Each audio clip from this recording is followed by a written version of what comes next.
มาเด้อพี่น้องมากินหมูกระทะน้ำกันเด้อพี่น้องเด้อมันนี่เด้อเงินเลยกับFCฝากมาให้นั่นแหละพี่น้องขอบใจหลายๆเด้อได้กินย้อนเลยเด้อพี่น้องไม่ลายขอบใจหลายๆเด้อไม่ลายเด้ออันนี้เนี่ยมันแก้ว กับคุณมือหัดใส่เลยเด้เนาะ แก้วมักทุดินตัวนี้มันแก้วซีฟู้ดเรียกมักเพชรผักเทียมพี่น้องแล้วก็มีผักเนาะผักหุ่มผักเอียงนี่แหละพี่น้องผักกาดหน้าผักเอียงหลายอย่างพี่น้องครบเครื่องมาเด้อมากินน้ำกันเด้อ สบายดีพี่น้องสบายดีชีเกียรติ สบายดีสบายดีสบายดีมาเด้อมาเด้อ วัน พี่ นี้ น้อง มา เด้อ กินหมูกระทะน้ำกัน สบายดี เรื่องกินหมูกระทะก็คือดังว่าเนาะพี่น้องเนาะมันกะสโลนจังหน่อยต้มกันหัวว่ากันเด้อพี่น้องเด้อมากินน้ำกันเด้อ นี่ของเจ้าลูกนี่ กินของฮ้อนต้องใจเย็นนะทุกคน วันให้น้องเลย เราถ้ามันติดกินค่อยใส่บ้านเลยนะต้องไหมอยากให้พ่อเนี่ยช่วยหนึ่งกับแม่ตู ให้น้องมาต้นนึงลูกเอาตัวหนึ่ง กินน้ำกัดเด้อพี่น้องเด้อที่ว่าไม่ดีกับโชคดีเนาะในกินย้อนเมลายเด้อเมลายเพิ่นได้ให้เงินน้องตู่มาเงินนึงเนาะแล้วก็ว่าน้องตู่กินกระทะเด้อมาสั่นก็พอดีได้โอกาสเอามาอบอุ่นกันในครอบครัวพี่น้อง ใจเด้อมาต้มกันได้ตุ้ยย้อนกันได้มาต้มกันได้ตุ้ยย้อนพี่น้องเอ้ย หลานน้อยนำกินน้ำกันนะ เบิ่งเอาให้อันตูมันเด้อแห้งหมดเลย เอาให้เจ้าของเพิ่นได้เด้อ เอาให้ของ ให้เจ้าของมันก่อนเอาหลายอย่างเอาให้พื้นได้ไหมเอามาหมดซีนนะแล้วตัวใดมันซีนแล้วเอาตัวนั้นมา นี่ใคร ป้าอีกนี่นะต้องมีเป็นยังไงทั้งทุกข์ เดี๋ยวตัวในสุกมาเนาะ นี่กินตัวนี้ เอากินน้ำกันใจเย็นๆเอานะให้พื้นจัดให้เขาจัดบุฟเฟ่ต์ก่อนนะแต่บุฟเฟ่ต์กับพื้นบุจัดให้เลย เขาจัดบัตรนี่คือการทำ กินตัวไหนลูก กินเผ็ด นี่เลยนี่ตัวหนึ่งนี่ลูกละ มื่อนี้ไม่ได้ลงติดตามมือ กินไม่ได้เผ็ดกินไม่ได้ ตึกยุก กินมึงดูพ่อ ได้นั่นบ้าง เสียงคนนี้เนาะ มาได้มาปันในประปาก กินไม่ได้กิน บริบุ้มนะแต่ตึกห้าวสปริงกินของคำนะสามโต ไม่ได้ครับ นั่นเลย สามโตครั้งวันนี้ ได้ละครั้งมาเลยเด้อประปาก ย่อมหู้ จะปี้ยังไง มาต้องกินข้าวกับอันนี้นะขอต้องกับจำแก้วอัน หมดนี่เขาไม่อยากไข่ ใคร นี่กินไข่ตลอดมาเริ่มเรื่องแล้ว เย็นเย็นใจเย็นกินฮ้อนต้องใจเย็นไหม แม่แก้วซีฟู้ดของมัน เราพี่น้องเนาะ เอาบ่ กินฮ้อนต้องใจเย็นกันกินฮ้อนใจฮ้อนนี่โอ้บ่ได้ฮ้อนหน่อยกินได้เลยกินได้กินเลย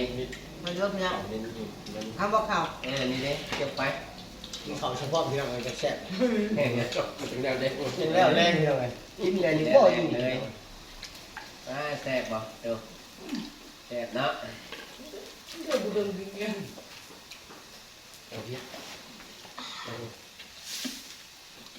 คุณเจ้ากลับไปห้องใส่แล้วเนาะห้องใส่แล้วว่านี่ลาวะลงพระบางวะฮะอยู่ปักเซ เราขอมาลาวดีกว่า ลงไปปักเซขึ้นเหนือก่อนวะขึ้นเหนือหรือลงใต้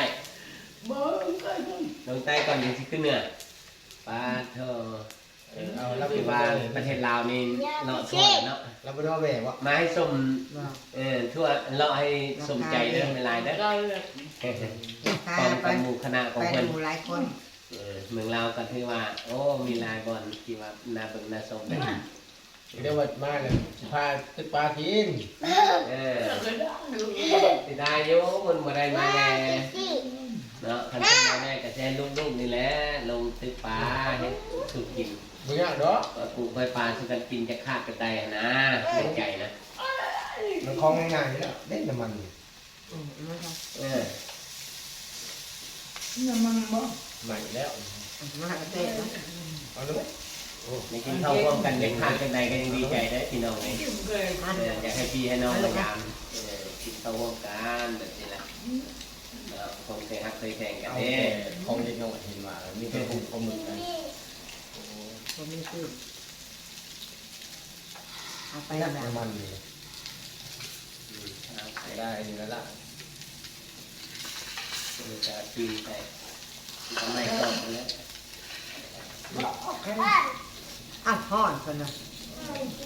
ห่อนเด็กคนน่ะ ทอดน้องทอดบ่เปล่าให้แน่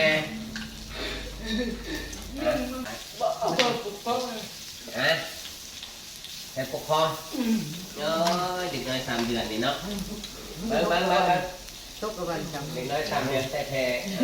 กันเพื่อนกันเพื่อนเด็กน้อย3 เดือนที่นี่ไม่จริงคนลืมโอ้จริง2 คำกินจนครึ่งทางเลยจริงค่อยว่าแต่กันเพื่อนแต่ก็กิน2 คำแม่นบ่เด้คนอื่นเขานับอยู่เด้อว่าเจ้าเป็นกิจกรรมอะไรนี่นะ ผมมีอยู่แล้วผมมีอยู่แล้ว ฮะ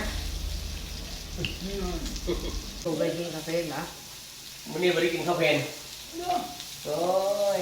จำพอดอกเห็นหมูกระทะนี่พอจะย้อนจะเป็นหม้อคนในนั้นนั่นบ่ อันเนี้ย เอ๊ะ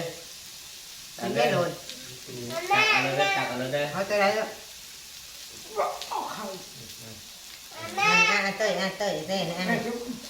ลูกให้หลานเด้อตักให้ลูกหลานกินเด้อเอาเข้าในบ่อเตะ เอาบอกข่าวแล้ว เอาเข้านำบ่กินข้าวกับซีนไหม มันกินหักกินต้องปวด โอ้ยก็ได้หัวได้นวลนำลูกน้ำหลานอยู่แล้วพี่น้องเอ้ยเนาะ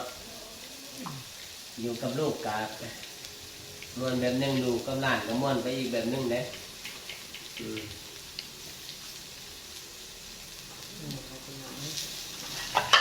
เอาเห็นยังเต้ เจ้าตักให้ ตักให้แล้ว ได้เลย ใครยกพัง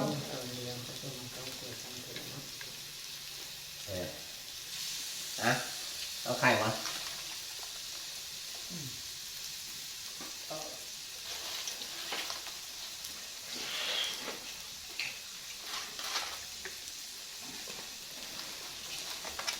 เสนอมาได้พอดีจะขาดได้เข้าได้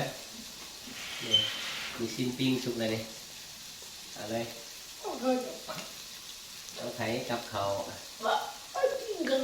เอาซินก่อนว้าเห็นมันโยนซินเพิ่นเอาซินก่อนเฮ็ดเอาเข้าลงไป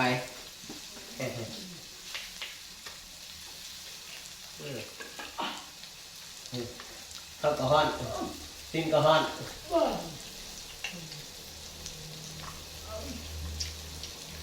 อิ่มแล้วลูกหลาน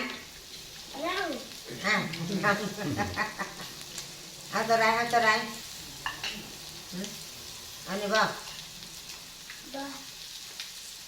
บ่ อันนั้นแหละกินตรงสุกอะไร เอาเอา กินไปโน้ต น้ำมัน โมเมนต์น้ำ น้ำ มั มัน นน้ำมันกัดลีโล เส้นปากนี่เปลี่ยนไปแล้วล้างเคยเส้นปากเปลี่ยนไป ป้า แล้ว ได้เนี่ยก็จะเป็นน้ำมันแหละโอ้ยคนละวันน้ำมันใคร ขา เอาว่าน้ำมันโอ้ยอันนี้ได้กันน้ำมันเนาะเดี๋ยวเป็นโบก็ได้ กระตกไข่นี่เป็นไข่นึ่งเนี่ยนี่สวยมันไม่ไข่ต้มเนี่ยนี่ไข่นึ่งเนี่ยนี่ บ่มันไปหนึ่งก็ได้ มีพอนึ่งเสร็จกับปั่นเข้าเลยนี่ จับ ออกไปเมื่อกี้นี้กระป่อนไข่ใส่ในข้าวนึ่งต่อนำกันเลยซุปพร้อมกัน อยู่ดีมีแหงเด้อ ออกมาลำรวยแห้ง ให้น้อง ต ต้ อน น นี้เวลาเด้อ สำหรับคลิปนี้ก็ถือว่าขอบคุณสาธุขอบคุณขอลาไปก่อนเด้อฝากกดไลค์กดแชร์ไปด้วยพี่น้องพบกันในคลิปต่อไปบ๊ายบาย